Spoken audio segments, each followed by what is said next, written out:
Assalamualaikum warahmatullahi wabarakatuh. Perkenalkan, saya Helsa Alfirnanda dari kelas 12 IPS 2. Di video kali ini saya akan membahas tugas bahasa Indonesia, yaitu surat lamaran pekerjaan. Sebelum kita memasuki materi, alangkah lebih baiknya kita mengetahui apa itu surat lamaran pekerjaan. Surat lamaran pekerjaan merupakan surat yang berisi permohonan untuk bekerja di suatu lembaga. Pada umumnya, surat ini memiliki bagian-bagian yang berisi identitas diri, jasa yang diberikan, pendidikan, kecakapan atau keahlian, serta pengalaman.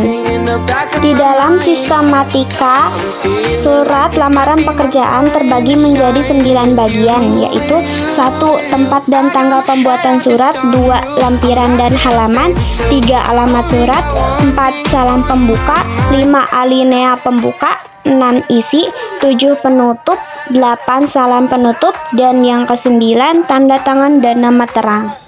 Di sini kita akan membahas poin-poin sistematika surat lamaran pekerjaan tersebut. Poin pertama, nilai dan tanggal pembuatan surat. Tempat dan tanggal surat ditempatkan di pojok kanan atas tanpa titik di akhir, mengingatkan ini bukan merupakan kalimat. Contohnya, Majalengka, 26 Juli 2022. Tempat dan tanggal pembuatan surat menjadi hal yang paling pertama ditulis dalam surat lamaran pekerjaan. Penulisan ini sangat penting untuk mengetahui kapan dan di mana surat lamaran tersebut dibuat. Selanjutnya, kita akan membahas poin yang kedua, yaitu lampiran dan halaman. Lampiran dan halaman dapat berupa pemberitahuan mengenai terdapatnya beberapa data penting yang tidak bisa disatukan dalam satu kesatuan. Lampiran dan halaman biasanya pada surat lamaran kerja seseorang akan menyisipkan berbagai lampiran. Contohnya, pada surat lamaran harus dilengkapi oleh data diri dan kualifikasi pelamar sebanyak 3 lembar. Poin yang ketiga, alamat surat. Alamat surat pada lamaran pekerjaan berisi alamat pihak yang akan menerima surat lamaran pekerjaan tersebut kepada pihak suatu perusahaan. Surat lamaran kerja termasuk surat dinas, jadi tidak menyurati seseorang saja. Maka dari itu, tidak perlu menggunakan kata kepada. Penulisan alamat sebaiknya tidak lebih dari 3 baris untuk mempersingkat isi surat. Apabila menulis jabatan seseorang dalam alamat surat, maka tidak perlu menggunakan panggilan jenis kelamin seperti bapak atau ibu. Penulisan keterangan teks jalan pada kalimat tidak boleh disingkat. Alamat surat bukan kalimat, maka dari itu jangan menggunakan titik di setiap akhir baris. Poin yang keempat, salam pembuka. Salam pembuka dalam surat lamaran pekerjaan merupakan salam hormat kepada manajer suatu lembaga atau perusahaan tertentu. Contohnya dengan menggunakan kata dengan hormat. Poin 5, alinea pembuka. Alinea pembuka merupakan penyampaian pembukaan pada tahap awal yang dimana dapat menarik perhatian para pembaca. Alinea pembuka ini merupakan alinea utama untuk mengungkapkan pernyataan diri. Maksudnya adalah bila iklan lowongan kerja mencantumkan permintaan untuk pelamar yang merupakan lulusan baru atau fresh graduate dan kebetulan Anda adalah baru lulus, maka Anda dapat mencantumkannya secara tidak langsung di alinea pembuka ini.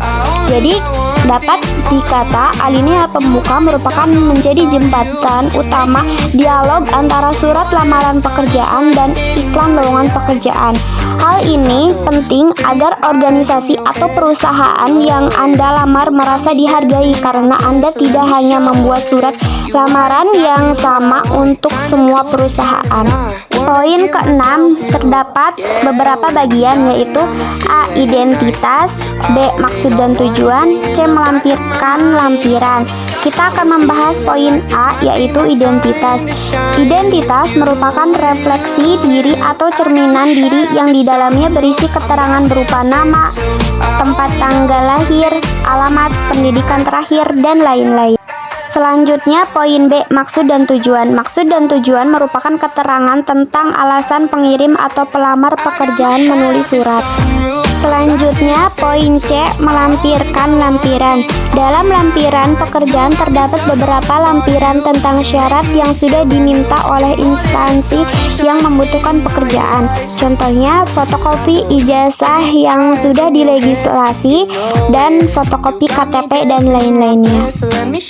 Poin ketujuh, penutup. Di dalam surat lamaran pekerjaan, isi penutup haruslah menunjukkan keantusiasan pelamar pekerjaan kepada instansi yang dituju. Poin ke-8, salam penutup. Salam penutup merupakan bentuk etika, sopan santun, dan penghormatan pelamar pekerjaan kepada suatu lembaga atau perusahaan.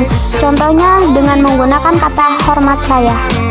Poin ke-9, tanda tangan dan nama terang. Dengan adanya tanda tangan dan nama terang dapat menunjukkan bahwa surat lamaran pekerjaan yang diberikan merupakan surat resmi. Contohnya dengan adanya tanda tangan beserta nama yang melamar pekerjaan tersebut. Mungkin itu saja yang dapat saya sampaikan. Mohon maaf apabila ada kesalahan. Sekian dari saya. Wassalamualaikum warahmatullahi wabarakatuh.